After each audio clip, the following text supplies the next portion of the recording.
Get ready for your daily dose of WordPress and web development tips, tricks, and insights to help you find success with WordPress. You're listening to WP the Podcast with your hosts, David Blackman and Tim Streifler.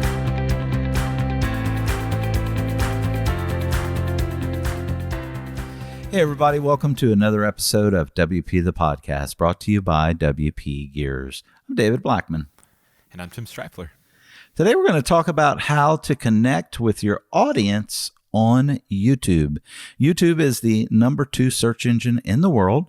Most people might think YouTube is a social platform. It's not. It's actually a search engine. And not only is it a search engine, it's numero dos. It's number 2.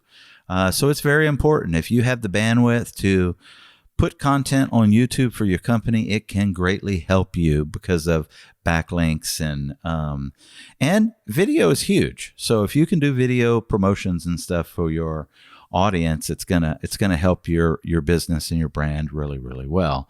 So to get started off, I want to talk about one thing that's really important, and I see a lot of YouTubers do this, and I think it's a mistake. And I've spoken with several pretty big YouTube vloggers that kind of agree. It's not my opinion. I kind of learned this from them because I recently started my YouTube channel, and my natural inclination is, because so many different people are going to be watching it, I want to address it as an audience as opposed to an individual user. But guess what? When I watch YouTube, I'm watching YouTube by myself. Tim's not in my living room with me and all the rest of the people that may be watching the same video I'm watching. So personalize it. Talk to the individual viewer, not all of the followers. So don't say, hey guys, or hey everybody, I'm here today and blah, blah, blah. Address the individual. Act like you're talking to me, because that's going to make the connection with the viewer. And that's what's most important, is that connection with the viewer to keep them watching your video, which, watch time matters with YouTube's algorithms and stuff. So just address the audience as an individual as opposed to a group. Yeah, that's a really good point. In marketing, there's something called avatars. You come up with whoever your ideal customer is, and you don't just put down facts, but you actually paint a picture of what they look like, not physically, but okay, your ideal customer is a female, she's 25, she likes this, she does this, she has this type of career, blah blah blah, and then you tailor your marketing messaging as if you're talking to that one customer, and so that exercise is really good for kind of honing in on your proper marketing messaging, and I think that same concept applies with communication. As David mentioned, think of you're talking to that ideal subscriber, that ideal viewer, and you're talking to them, just that one person, not just like a big group of people. You're not public speaking in an auditorium. You're honing in on that one person. So I think that's a really good point that gets missed a lot, as David mentioned, by a lot of YouTubers. The next thing on the list here on how to connect with your audience on YouTube, it's a really simple one, but look at the camera. Don't look at yourself and the monitor, or look at whatever you're doing on your screen. Try to connect with the audience by looking them in the eye, which is looking at the lens of your camera.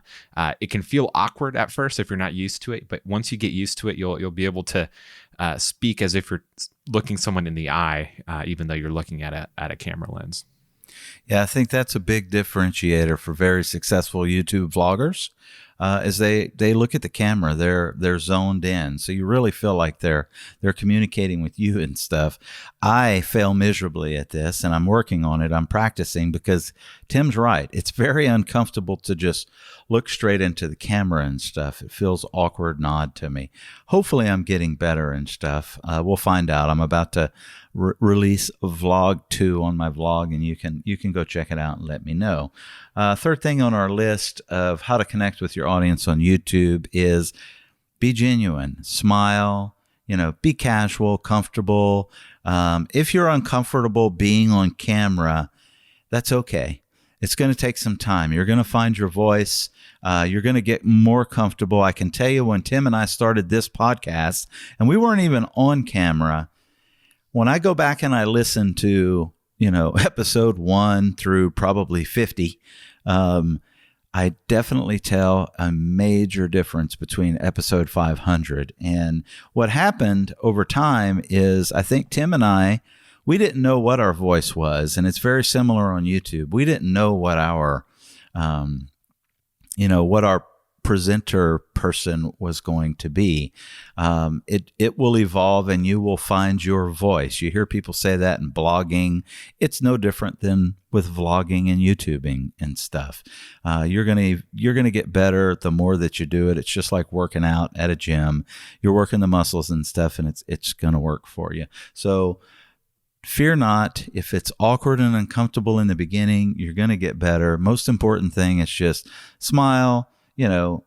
Be comfortable, be casual if you can, and you're going to connect better with your audience. Tomorrow, we've got another great episode, Google Drive tricks that'll make your life easier. Tim, until tomorrow, we'll see you then. Take care. Bye-bye. We've come to the end of today's episode of WP the Podcast. Join us tomorrow for more daily tips and strategies designed to help you run your WordPress business toward success. Remember to subscribe to WP the Podcast so you can stay up to date with each episode. And don't forget to rate and review us. We'll see you again tomorrow right here on WP the Podcast.